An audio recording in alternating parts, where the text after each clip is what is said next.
विशाल की हिम्मत कैसे हुई नव्या को इस नजर से देखने की, अविनाश ने खुद से कहा।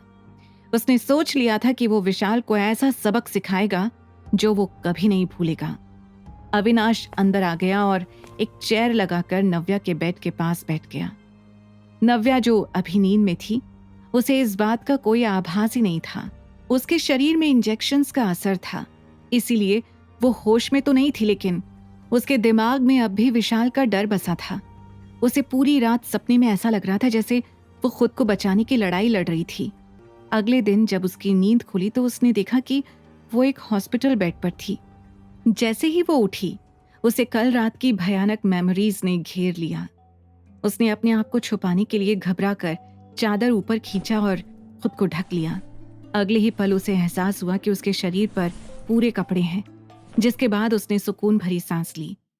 तभी उसका ध्यान अविनाश पर गया, जो एकटक उसे देख रहा था। तुम यहाँ? नव्या ने हैरानी से पूछा। कल रात क्या हुआ था वो ये याद करने की कोशिश कर रही थी, लेकिन उसे विशाल के अलावा कुछ भी याद नहीं आ रहा था। मैं हॉस्पिटल कैसे आई? उसने घबरा कर पूछा।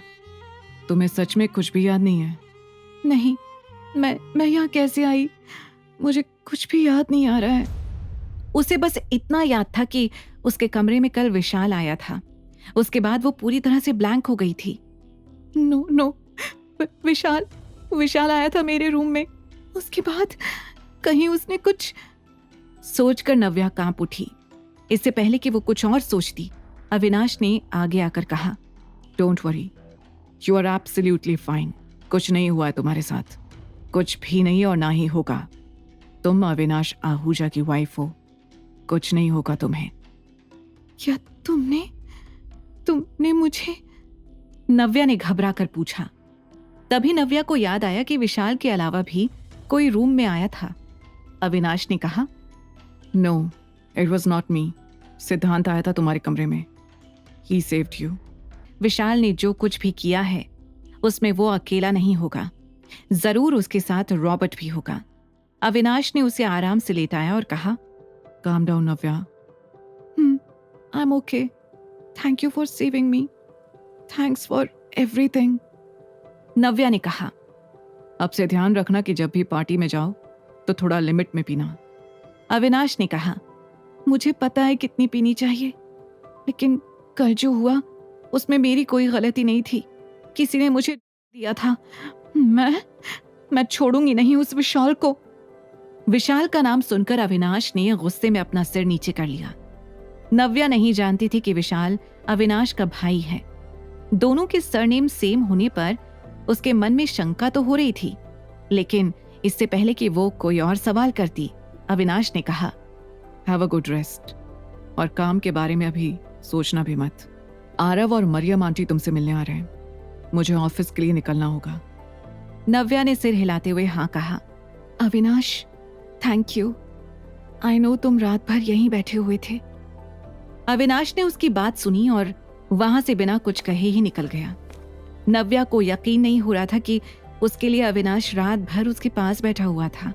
अब वो भी धीरे धीरे समझने लगी थी कि भले ही अविनाश कितना भी रूड क्यों ना दिखाई देता हो, लेकिन अंदर से वो बहुत ही सॉफ्ट और केयरिंग इंसान है।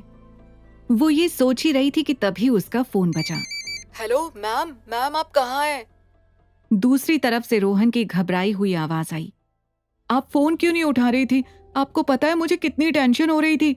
मैं कब से आपको कॉल किए जा रहा हूं मैम। रोहन ने एक ही सांस में कई सारे सवाल कर दिए।